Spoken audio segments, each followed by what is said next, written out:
Hello everyone, welcome back to our channel. This is your boy Dr. Rajas, a research professor here in Korea. So in this video, we are going to be discussing 3 essential tools which each researcher needs to master for conducting either a comprehensive literature review or research or writing the research papers.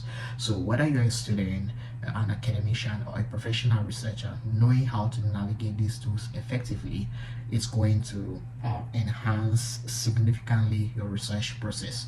So in the video, I'm going to be showing you how you can use Researchgate in order to download and search for papers, especially those which are not free in other search engines. I'm also going to show you how you can use Google Scholar to download very relevant research which is necessary for your study, and also create alerts and download papers even if you're not online. And also I'm going to be showing you how you can use the Web of Science in order to download information, then customize it right down to the level that you want. So by the end of this tutorial, you will have a clear understanding of how to use these 3 platforms or tools to evaluate, select papers that best fit your research. So let's start and take your research skill to the next level. But however, do not forget to like, comment, share, and also click on the notification bell so that each time I load a new video, you will definitely be notified about it. First thing, you go to Google.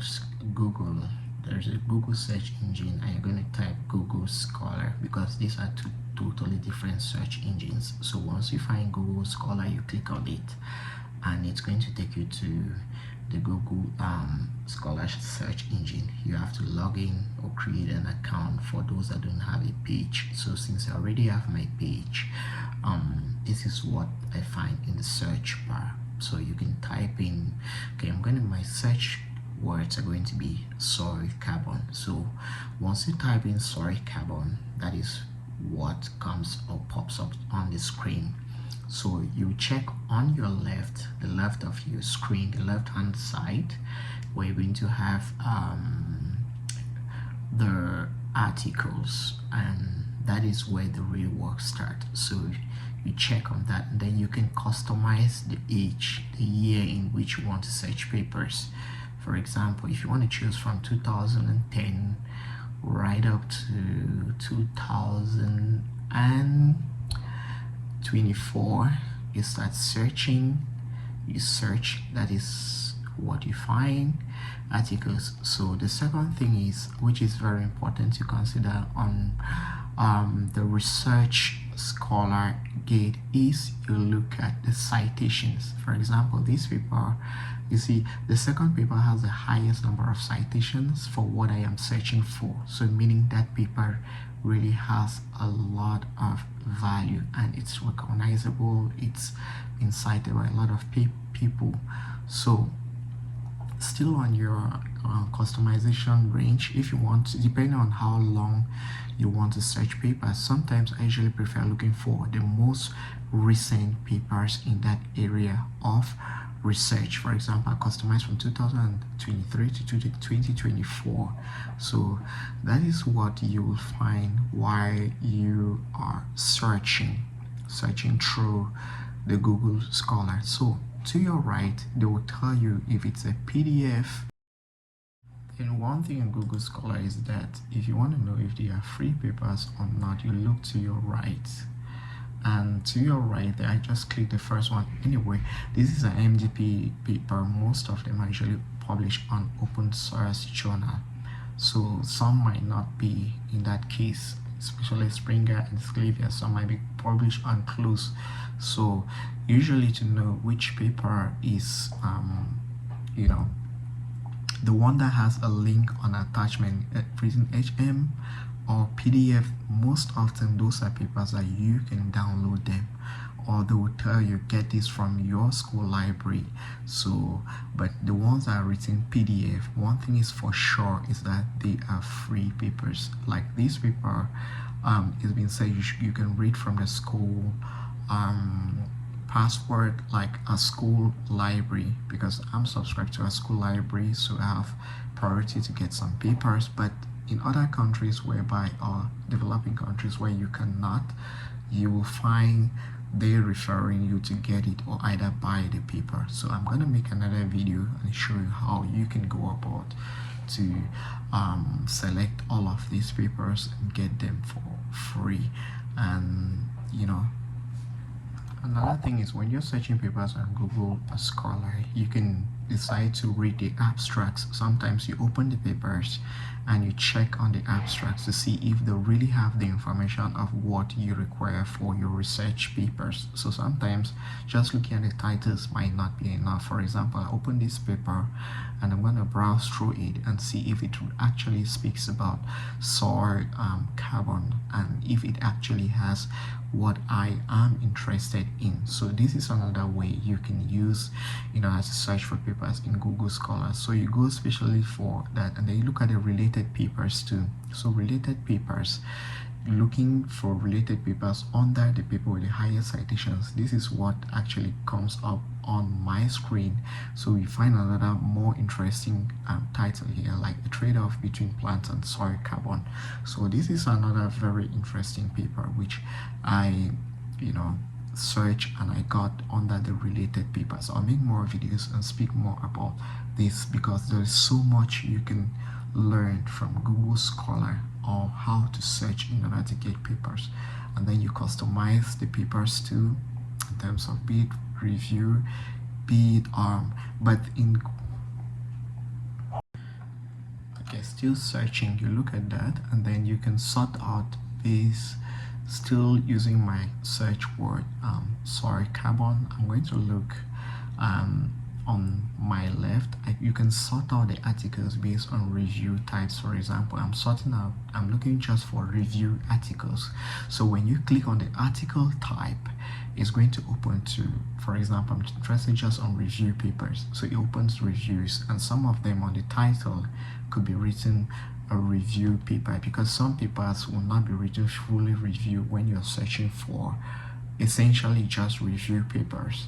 So that is what you're going to find when you're searching for such kind of papers, because the importance of review papers is that some of them clearly outlines what are your future research areas of future research interest. You can also create an alert. Sometimes you create an alert. The essence of alert is that it's going to keep searching papers even when you're not online. For example, I want to search papers on soil carbon, and you direct it to your email. So Google Scholar searches papers and send to your email. So you put the keyword, you create the alert. For example, in this case, let me just say I want to create an alert for microplastics. Create an alert. I put in the keyword in brackets. So that is what I had, and that's the alert created. So it's going to be searching papers and sending them directly into my email box. The next one, which I like a lot, is the Web of Science. Web of Science is quite amazing, this database. So you go to Google, type Web of Science, it will take you there. And with Web of Science, if you don't have an account, you definitely need to create one, or you can use your Google account to sign in, like I just did in this case. I use my Google account to sign into my Web of Science search engine or database. So within Web of Science, there are so many things you can get, but I'll make another video for another day. In this case, I'm interested more in research papers, so I'm gonna type soil carbon, still the same search word, and you search. So when you're searching, it's in all fields. You can decide to get just abstract, just topics, just title, authors, whatsoever you want. But in this case, at first I just put on all fields, I search. So when I search, this is what I find on my screen. So now when writing a research paper, if it's a literature review paper, you're going to narrow it down. And on Web of Science, you have the area where you can customize the search date, just like on Google Scholar. But in this case, it opens the full range of years. So either you include the range or you exclude it. Refine means including. So when you include, it will tell you the number of results you find. That's 30,000 articles. You keep searching. So usually for review papers, I use only original research papers, what you call articles. So I'm gonna refine mean include, meaning I'm gonna exclude review papers, early access, promotion paper, editorial, abstracts, because within journals, some journals might publish just abstracts and that doesn't give an in-depth research, so I exclude that. Then also you go to what you call the category.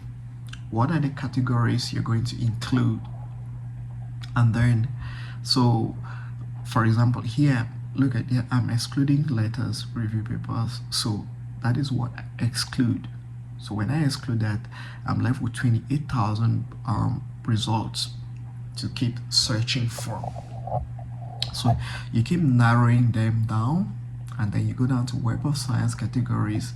What are you going to exclude? For example, if you're looking about organic soil, carbon, you will definitely not be including studies from, let's say for example, geography, meteorology, mechanics, palette, and urban studies. So those are studies which you feel will not really give you an in-depth of soils, so you can exclude it.